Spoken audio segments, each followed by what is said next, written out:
Ukraine की महिलाओं का अमेरिका या यूरोप को छोड़कर भारत को चुनने का चौंकाने वाला कारण अभी दिल्ली के इंदिरा गांधी अंतर्राष्ट्रीय हवाई अड्डे के आगमन हॉल में एक अविश्वसनीय दृश्य दिखाई दे रहा है।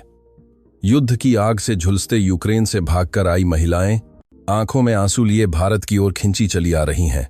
उन्होंने न तो भौगोलिक रूप से करीब यूरोप को चुना और न ही महाशक्ति अमेरिका को।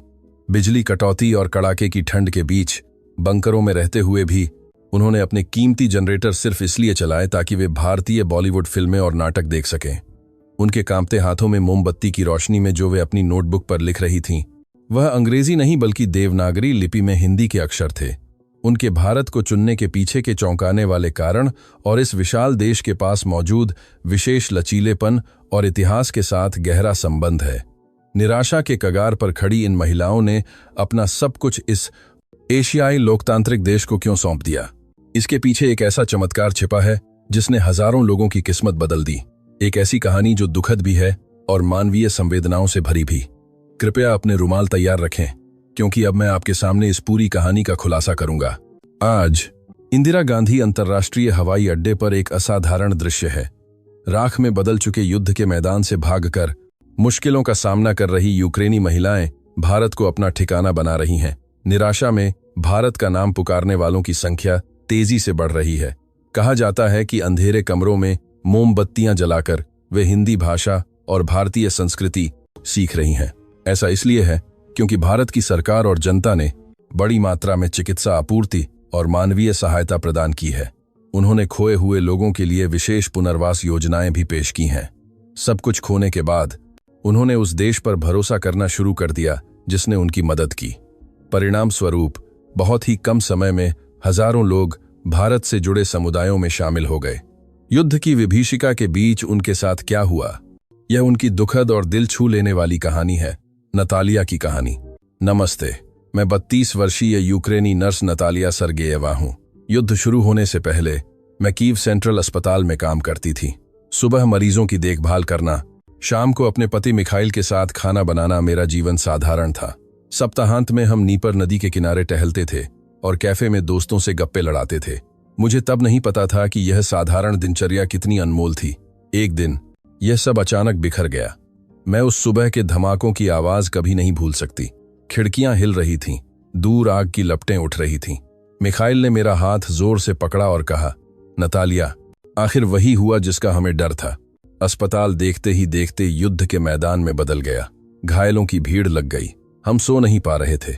खून से लथपथ बच्चे, अंग खो चुके नौजवान और अपने परिवार को खो चुके बुजुर्ग, उनका हर चेहरा मेरे दिल पर गहरा घाव छोड़ गया। युद्ध के 1 महीने बाद मिखाइल को सेना का बुलावा आया। मैं जल्द वापस आऊंगा, यह युद्ध लंबा नहीं चलेगा, यह उनके आखिरी शब्द थे। 3 महीने बाद मुझे खबर मिली कि उनके दस्ते से संपर्क टूट गया है। लापता यह शब्द मेरे जीवन पर भारी पड़ गया। हर रात मुझे सपने में मिखाइल की आवाज सुनाई देती, लेकिन मैं उसे ढूंढ नहीं पाती थी। मैं सोने से डरने लगी थी। फिर भी मुझे अस्पताल में काम करना ही था, क्योंकि किसी को तो लोगों की मदद के लिए वहां रुकना ही था। एक दिन अस्पताल के गलियारे में मुझे एक बुजुर्ग महिला मिली। उन्होंने मुझसे पूछा, नतालिया, तुम अभी भी यहाँ क्यों हो? युवाओं को इस जगह क्या करना चाहिए? मैंने मुस्कुराकर कहा, किसी को तो सबकी देखभाल के लिए रुकना ही होगा। लेकिन उनके सवाल ने मेरे दिल को झकझोर दिया। मैं क्यों रुकी थी? मिखाइल के वापस आने की उम्मीद में? कीव की सड़कें अब वैसी नहीं रही थीं। रात में हवाई हमले के सायरन बजते और लोग बंकरों की ओर दौड़ते। मेरी भावनाएं सुन्न हो गई थीं, न दुख, न डर, न उम्मीद। मैं बस एक मशीन की तरह काम कर रही थी। एक रात मैंने अस्पताल की छत से आसमान की ओर देखा। धुएं के कारण कुछ दिखाई नहीं दे रहा था। मैंने सोचा, क्या यहाँ रहना सही है? मुझे कहाँ जाना चाहिए? मुझे नहीं पता था कि उसी क्षण मेरे जीवन को बदलने वाली एक मुलाकात मेरा इंतजार कर रही थी। अस्पताल की स्थिति और भी कठिन हो गई। दवाइयों और बिजली की कमी हो गई थी। सर्जरी के दौरान बिजली जाने पर हमें टॉर्च जलानी पड़ती थी। तभी अस्पताल के निदेशक ने मुझसे कहा, नतालिया, बाहर एक शरणार्थी शिविर को चिकित्सा सहायता की जरूरत है, क्या तुम 1 हफ्ते के लिए जा सकती हो? मैंने हामी भर दी। शिविर कीव से 1 घंटे की दूरी पर था। वहां चारों ओर टेंट और थके हुए चेहरे थे। शिविर के प्रभारी अलेक्जेंडर ने मेरा स्वागत किया। मैंने सारा दिन मरीजों को देखा। शाम को अलेक्जेंडर मेरे लिए खाना लाए, बस डिब्बाबंद भोजन और सूखी रोटी। खाना खाने के बाद जब मैं बाहर निकली तो मैंने कुछ महिलाओं को एक साथ बैठे देखा। वे आपस में कुछ चर्चा कर रही थीं। उत्सुकतावश मैं उनके करीब गई। उनकी बातें मेरे कानों में पड़ीं। क्या सच में भारत जा सकते हैं? सुना है वहां के लोग बहुत दिल वाले होते हैं, वहां शांति है। मैंने उनसे पूछा, क्या आप भारत के बारे में बात कर रही हैं? उन्होंने आश्चर्य से मुझे देखा। एक महिला ने कहा, हाँ, हम भारत जाने का सपना देख रहे हैं। मैंने पूछा, भारत ही क्यों? अमेरिका या यूरोप क्यों नहीं? एक मध्यम आयु वर्ग की महिला ने उत्तर दिया, भारत ने भी हमारी तरह संघर्ष देखा है। वे जानते हैं कि एक शक्तिशाली पड़ोसी के दबाव में रहना क्या होता है। फिर भी उन्होंने अपनी अर्थव्यवस्था और तकनीक में चमत्कार किया है। और सुना है वहां अतिथि देवो भव की संस्कृति है। वे मुसीबत में पड़े लोगों को अकेला नहीं छोड़ते। एक युवा महिला ने मुझे अपना स्मार्टफोन दिखाया। सोशल मीडिया पर भारत जाने के बारे में कई चैनल थे, जहां हजारों यूक्रेनी महिलाएं जुड़ी थीं। वहां हिंदी सीखने की सामग्री, भारतीय संस्कृति और यहां तक कि मसाला चाय और भारतीय बाजारों के बारे में जानकारी थी। देखो, जो महिलाएं पहले ही दिल्ली या मुंबई जा चुकी हैं, वे वहां के जीवन के बारे में बता रही हैं। मुझे एहसास हुआ कि यह सिर्फ एक सपना नहीं था, बल्कि लोग इसकी तैयारी कर रहे थे। उस रात मैं सो नहीं सकी। भारत शब्द मेरे दिमाग में घूमता रहा। अगले कुछ दिनों में मैंने वहां और भी बातें सुनी। एक महिला ने कहा, भारत के लोग हमें सिर्फ सहानुभूति की नजर से नहीं देखते, बल्कि वे हमें आजादी की लड़ाई में अपने साथी के रूप में देखते हैं। मुझे एक यूक्रेनी महिला की फोटो दिखाई गई जो अब दिल्ली में रहती है। वह मुस्कुरा रही थी और पीछे लोटस टेम्पल दिख रहा था। वह वहां एक टेक कंपनी में काम कर रही थी। मैंने अपने फोन पर सर्च किया तो पाया कि भारत से जुड़े कई यूक्रेनी समुदाय हैं, जिनमें 30 से अधिक सदस्य थे। लोग पूछ रहे थे, क्या वहां गर्मी बहुत है? क्या बच्चे स्कूल जा सकते हैं? और जवाब मिल रहे थे, हाँ, गर्मी है, लेकिन हर जगह एसी है। लोग बहुत मिलनसार हैं, वे आपकी मदद करेंगे। जब मैं अस्पताल वापस आई तो वहां भारत से एक मेडिकल टीम आई हुई थी। अस्पताल में एक बैठक हुई। डॉक्टर विक्रम नाम के एक भारतीय डॉक्टर ने कहा, नमस्ते, मैं डॉक्टर विक्रम हूं। भारत यूक्रेन के साथ खड़ा है।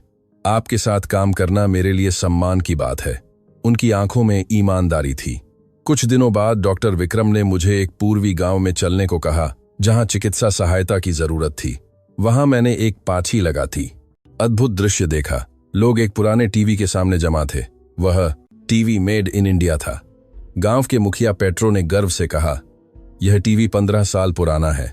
युद्ध के धमाकों से खिड़कियां टूट गईं, लेकिन यह टीवी अभी भी चल रहा है। भारतीय चीजें भरोसेमंद होती हैं। उस रात हमने एक भारतीय ड्रामा देखा। सुरक्षित सड़कें, हंसते हुए लोग, रोशन बाजार, यह सब देखकर आंखों में आंसू आ गए। मैंने भी हिंदी सीखना शुरू कर दिया। नमस्ते, धन्यवाद जैसे शब्द बोलने लगी। अस्पताल में मेरी सहकर्मी इरीना ने पूछा, नतालिया, क्या तुम सच में भारत जाना चाहती हो? मैंने कहा, हाँ, मैं गंभीरता से सोच रही हूं। इरीना भी मेरे साथ जुड़ गई।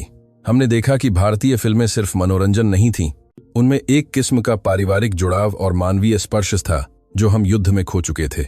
एक दिन अस्पताल में भारत से भेजी गई दवाइयों और उपकरणों की बड़ी खेप आई।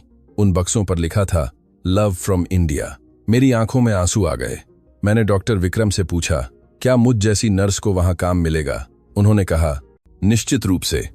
भारत का स्वास्थ्य क्षेत्र बहुत बड़ा है और वहां अनुभवी लोगों की बहुत जरूरत है। भारत जाने से पहले मैं कीव विश्वविद्यालय के एक प्रोफेसर मुकुल से मिली, जो भारतीय इतिहास के जानकार थे। उन्होंने मुझे 1950 के दशक के भारत की तस्वीरें दिखाईं, गरीबी और संघर्ष। उन्होंने कहा, नतालिया, भारत ने साबित किया है कि एक देश अपनी बुद्धिमत्ता और मेहनत से कैसे खड़ा हो सकता है। वहां के लोग मेहनती हैं और वे लोकतंत्र के मूल्यों को समझते हैं। उन्होंने मुझे दिल्ली में अपने एक मित्र का संपर्क सूत्र भी दिया। तैयारी के दौरान मुझे धोखाधड़ी करने वाले एजेंटों से भी सावधान किया गया। मैंने एक ऑनलाइन कम्युनिटी की मदद ली, जिसका संचालन अलेक्जेंड्रा कर रही थी, जो अब चंडीगढ़ में रहती थी। उसने मुझे नर्सिंग लाइसेंस की प्रक्रिया और कागजी कार्रवाई में मदद की। 1 साल की कड़ी मेहनत और हिंदी सीखने के बाद मुझे दिल्ली के एक बड़े अस्पताल से नौकरी का प्रस्ताव मिला। अगस्त 2025 में मैंने और इरीना ने भारत के लिए उड़ान भरी। जब विमान दिल्ली में उतरा तो मेरा दिल तेजी से धड़क रहा था। बाहर निकलते ही अलेक्जेंड्रा हमारा इंतजार कर रही थी। हमने एक दूसरे को गले लगाया और रोने लगे। बाहर की हवा गर्म और मसालों की खुशबू से भरी थी। यह युद्ध के धुएं की गंध नहीं थी, बल्कि आजादी की हवा थी। कार की खिड़की से मैंने दिल्ली की भव्य इमारतें और रौनक देखी। आज मैं दिल्ली में अपने छोटे लेकिन साफ सुथरे घर में सुरक्षित हूं। यहां रात में धमाकों का डर नहीं है। मैं अब भी यूक्रेन को याद करती हूं, लेकिन भारत ने मुझे एक नया जीवन दिया है। मिखाइल, मैं यहां ठीक हूं और एक दिन जब यूक्रेन फिर से खड़ा होगा तो मैं इस देश से सीखा हुआ प्यार और लचीलापन वापस ले जाऊंगी। भारत हमारे लिए सबसे दूर होकर भी दिल के सबसे करीब की उम्मीद है। धन्यवाद। भारत उपसंहार। नतालिया की कहानी कैसी लगी? युद्ध के मलबे के बीच से उठकर एक नया जीवन शुरू करने वाली एक महिला का साहस और भारत जैसे देश का खुला दिल।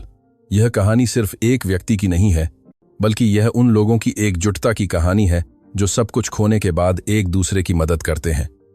भारत, जिसने खुद गरीबी से निकलकर चमत्कार किया, आज दुनिया के लिए लोकतंत्र और मानवीय संवेदनाओं का प्रतीक है। हमें भारतीय होने पर गर्व है।